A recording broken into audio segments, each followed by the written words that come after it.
जी अस्सलातु वस्सलामु अलैका या रसूलल्लाह व अला आलिका व असहाबिका या हबीबल्लाह।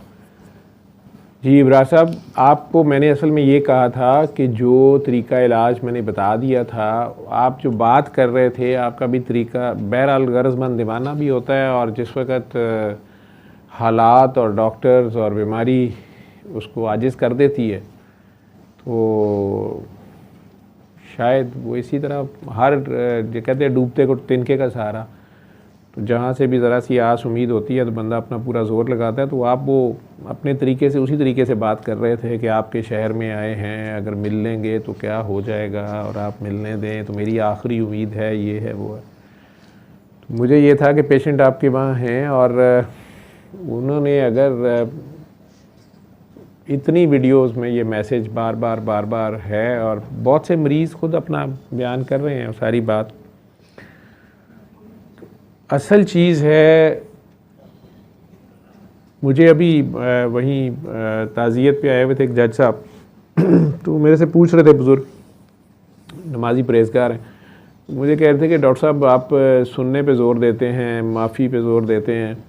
मेरे एक दो सवालात हैं कि अगर बंदा पढ़े तो क्या उसे शिफा नहीं होगी? मैं कह जी बिल्कुल होगी।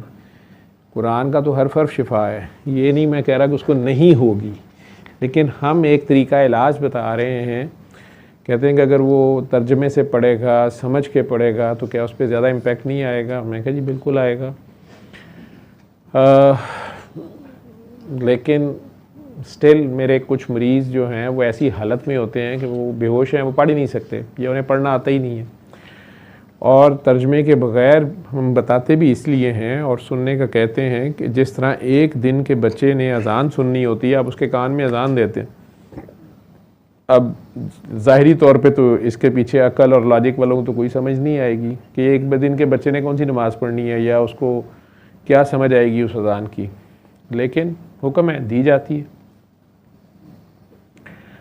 तो मैंने कहा जी कुरान करीम में अल्लाह ने खुद फरमाया है कि जब मेरा कलाम ये किरात किया जाए, कुरान कहते ही किरात किए हुए को, तो जब इसकी कुरान किरत से है, तो जब इसको कुरान को किरत की जाए तो इसको तवज्जे और यकसुई से एक की तरफ ध्यान करके सुनो। तो मकसद इसमें यकसुई है, उस एक के आगे पेश होना है। तो जब तर्जमा अगर साथ हो तो ध्यान तर्जमे की तरफ चला जाता है। तो असल मकसद सूरह रहमान वाले के आगे पेश होना है। तो वो सेकंड के 1000वें हिस्से में वो काम होता है अगर नमाज कायम हो जाए, अगर आप उससे जा जुड़ें, अगर वो कनेक्शन बन जाए तो आपकी अकल समझ सब पीछे रह जाती है। डॉक्टरों की रिपोर्टें, आपकी अपनी समझ सब एक साइड पे होती है। और अगर आप जा गिरते हैं उसके दरवाज़े पे, ख़ुद को ज़ीरो कर देते हैं, आपका सरेंडर अगर हो जाता है उसके सामने, सरेंडर तो जेब कतरा भी कर रहा होता है, जब पकड़ा जाए तो वो तो चीखें मार रहा होता है, भाईजान माफ़ कर दें, अभी नहीं, आइंदा नहीं कभी। मैंने किया क्या है? अभी तो मैंने किया क्योंकि उसने अभी काटी तो होती नहीं, जेब पकड़ा तो वो गया, तो जुर्म तो उसने कोई नहीं किया अभी फ़िलहाल। तो उसका जो तड़पना फड़कना होता है, उससे ज़्यादा मजलूम तो बंदा कोई नहीं होता वहाँ पे। मेरे जैसे कई, अगर वो हो भी छोटी उम्र का बच्चा, तो मेरे जैसे बीच में एवं ही आ जाते, चल यार छड़ दे यार, की हुआ यार, बच्चा है छोड़ो तो सही, एवं ही पता है कोई नहीं कि हो क्या रहा था। तो हज़रत इंसान खुद से ही जब फंसा होता है तो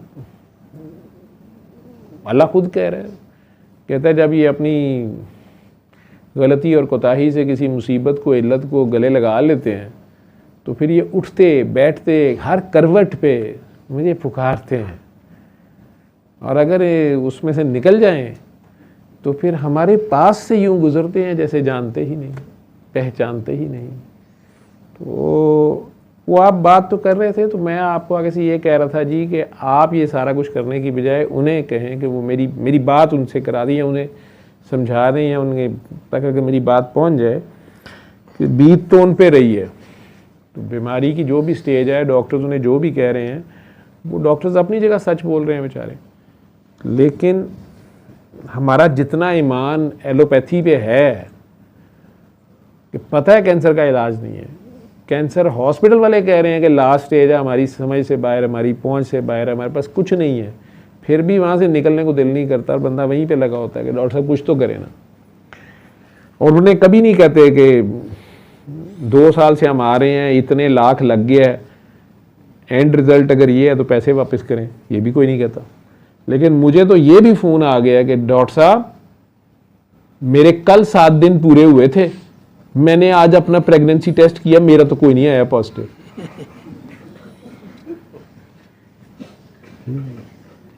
अभी शुक्र है मैंने पैसे नहीं लिए होते। ठीक है, तो बहरहाल वो आज फिर आपका मैसेज था और उसमें अब आपकी, चूँकि अल्लाह ने मुझे दिखवा दिया तो मैंने कहा फिर ये ठीक है। तो मैंने आपको एड्रेस भेज दिया, या मैं कुछ बैठा इस अंदाज से था। मेरी आज एक कोलीग थी हमारे हॉस्पिटल की, एक पूरे डिपार्टमेंट अपने की, वो हेड हैं, प्रोफेसर हैं। तो वो काफ़ी दिन से उनके मैसेजेस आ रहे थे, तबीयत उनकी ख़राब थी। मेरी उनकी पहले मुलाकात